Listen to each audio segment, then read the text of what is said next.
dans une relation amoureuse depuis quelques mois, tu te rends compte qu'en fait, bah, t'es pas heureux.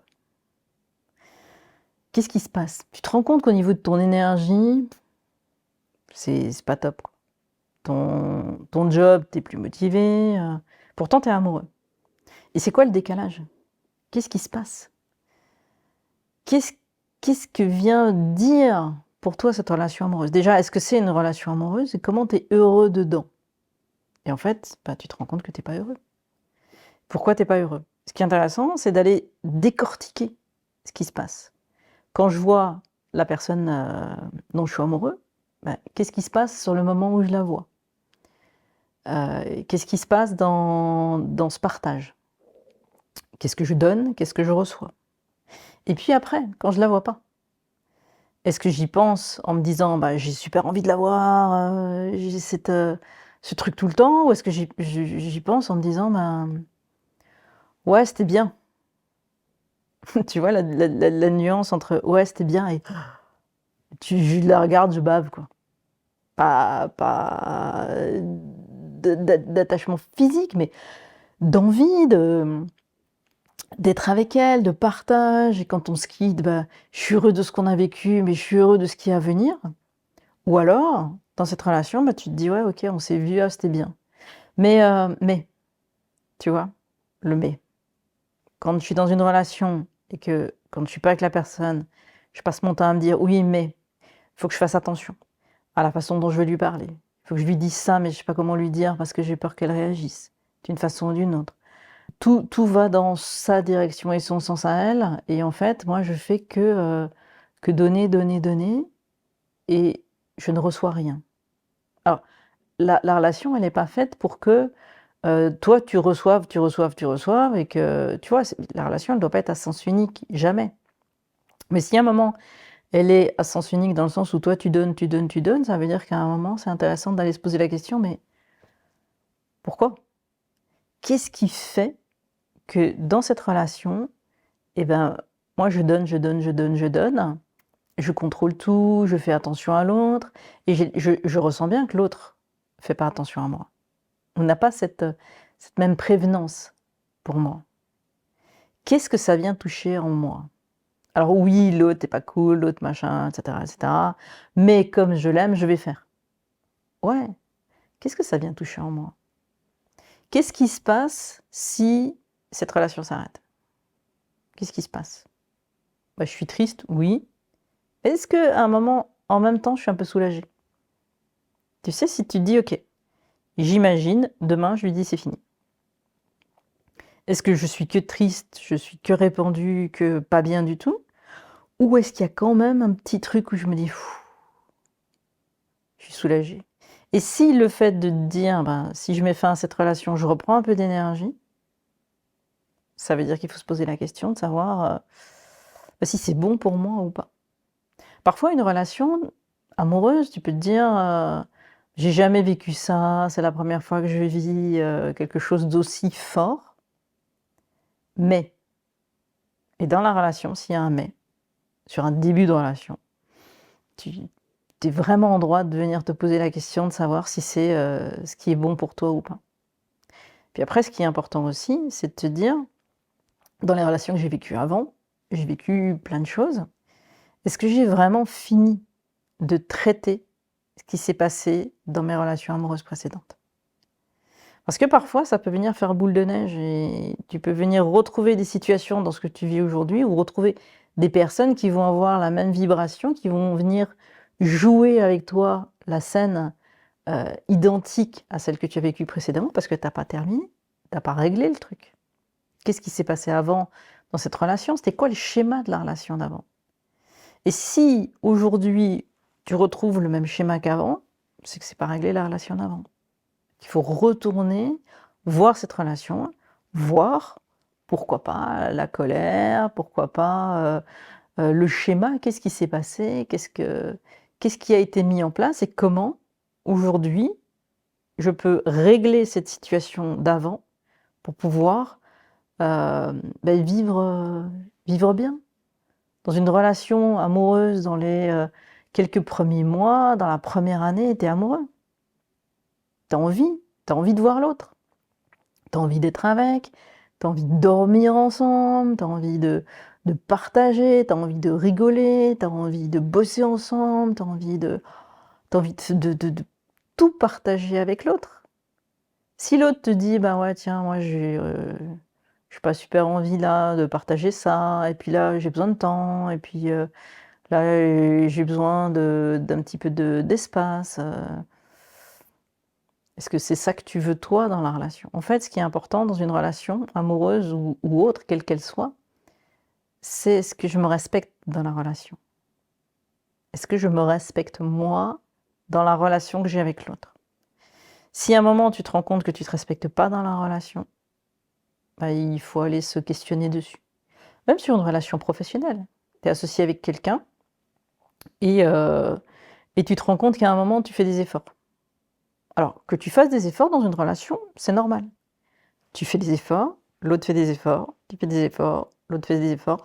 Pas forcément des efforts, mais tu peux avoir des points de vigilance sur certaines choses. Tu es dans une relation professionnelle et tu te rends compte que tu fais des efforts, tu fais des efforts, tu fais des efforts et l'autre ne bouge pas. Et à un moment, qu'est-ce que ça fait? Ça t'agace. Parce que tu te dis: «Ouais, mais quand même, quoi». L'autre pourrait. Sachant que tu n'as aucune prise sur ce que l'autre pourrait. Jamais. Juste la question, c'est: est-ce que ça me convient? Est-ce que cette relation-là, quelle qu'elle soit, à un moment, elle est satisfaisante, mais surtout juste pour moi? Si à un moment tu te rends compte que la relation, elle est plus juste pour toi, qu'est-ce que tu fais? Soit pour réadapter la justesse, ce qui est juste pour toi, soit qu'est-ce que tu fais pour y mettre fin? Si tu restes dans une relation dans laquelle c'est pas juste pour toi, tu es juste en compensation de choses qui sont, de l'ordre de blessures anciennes, de schémas non résolus et cetera et en fait, c'est comme si tu étais traîné par une voiture. Hein, au départ, tu cours parce que tu es attaché à la bagnole qui roule, quoi. Tu cours parce que: «Ouais, allez, je vais rattraper la voiture, je vais monter dessus, je vais défaire la corde, je vais y arriver». Et puis à un moment, tu te rends compte que, bah, tu prends du retard et que tu commences à avoir une tension sur la corde. Là, c'est le moment où tu te dis, «L'autre, il commence à me gaver, quoi. Ah, cette tension sur la corde, là, ah, ça va pas». Et puis après, bah, tu es traîné par le truc et tu sens que ça commence à râper un peu, hein, au niveau de la peau, au niveau du corps et tu te dis: «Waouh, là, ça commence à faire vraiment mal». Soit tu résous le problème, la voiture ralentit, tu peux récupérer, tu resteras avec tes blessures, hein, dans cette relation. Mais tu peux récupérer un petit peu, revenir, recommencer à être au même niveau, parce que les choses se sont parlées, parce que l'autre a compris et a vraiment décidé personnellement de modifier les choses. Soit tu es traîné, traîné, traîné, la seule chose que tu peux prendre, hein, c'est ton couteau, si tu l'as, et couper la corde. C'est-à-dire te séparer de ce qui est en train de te détruire. Ou tu peux aussi très bien décider de te laisser détruire. Comme les relations d'avant, comme ce qui s'est passé avant, parce que, tu pas encore compris que quand tu rentres dans une relation, bah, il faut avoir, ton couteau dans la poche au cas où. Et avoir son couteau dans la poche au cas où, ça veut pas dire, être sûr que ça va rater. Ça veut dire: «Aujourd'hui, j'ai décidé de me respecter. Qu'est-ce qui est bon pour moi?» Bon pour les autres, tu auras toujours cette idée de te dire: «Ouais, qu'est-ce qui est bon pour l'autre? Qu'est-ce que je peux faire pour l'autre?» et cetera. Mais l'autre, c'est pas toi. L'autre, c'est son chemin. L'autre, c'est à lui d'avoir son couteau dans sa poche pour savoir quand c'est bon pour lui d'arrêter ou pas, de continuer ou pas. Mais c'est pas à toi de prendre en charge l'autre. À aucun moment, ce n'est à toi de prendre en charge l'autre, dans quelque relation que ce soit. Alors c'est dur à dire comme ça, hein. C'est, tu dis: «Ouais», le dire, tu vois, parfois ça peut écorcher un petit peu la gorge et puis le ressentir, de se dire: «Ouais, mais en fait, là, je suis pas heureux et je reste juste parce que j'ai peur que l'autre soit pas heureux». Mais en fait, l'autre, c'est pas toi. J'allais dire: «On en a rien à faire», mais on en a rien à faire parce que c'est pas nous, c'est pas toi. Toi, l'important, c'est de gérer ton bonheur à toi. Si toi, tu es heureux, si toi, tu es bien, la personne avec qui tu es, elle va récupérer cette énergie, cette, cette bonne vibration. Et c'est pour ça qu'elle, avec elle, son point de vue, elle pourra se construire pour elle avoir ce bonheur avec toi.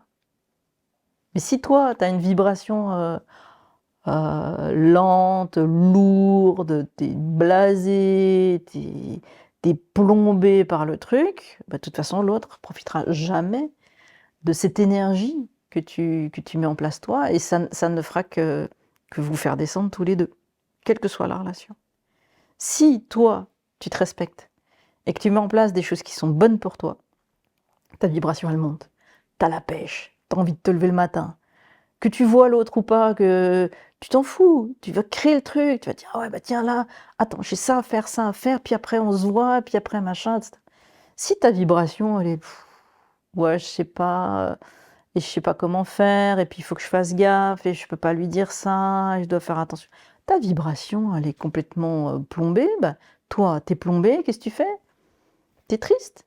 Tu passes ta journée à dire: «Ouais, mais je sais pas, et puis j'ai pas envie, et puis là je dois faire ça, mais j'ai pas envie», puis le matin le réveil il sonne, tu dis: «Ah ah, j'ai pas envie», Tout ça c'est parce que toi, tu ne te respectes pas. Qu'est-ce que je fais dans ma relation pour me respecter moi? Et si cette relation elle est pas respectueuse de moi, qu'est-ce que j'en fais? Après tu peux décider de continuer de rester dans une relation qui n'est pas respectueuse pour toi.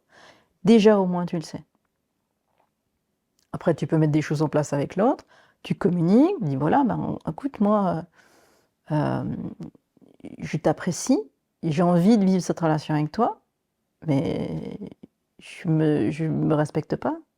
Il y a des choses qui ne me conviennent pas, des choses qui ne me vont pas». Soit ça peut s'adapter et on peut chacun travailler à nourrir la relation, à augmenter la vibration de la relation. Soit c'est pas possible pour toi, je l'entends. J'ai pas de jugement par rapport à ça. Par contre, pour moi, c'est pas respectueux et j'arrête. Tu vois le cheminement? C'est vraiment le cheminement du respect de soi. Et c'est ça qui va te permettre de nourrir la relation pour pouvoir, être heureux toi et du coup, accompagner l'autre, mais uniquement parce que toi tu es bien. Et c'est ça qui va te permettre d'être heureux dans une relation.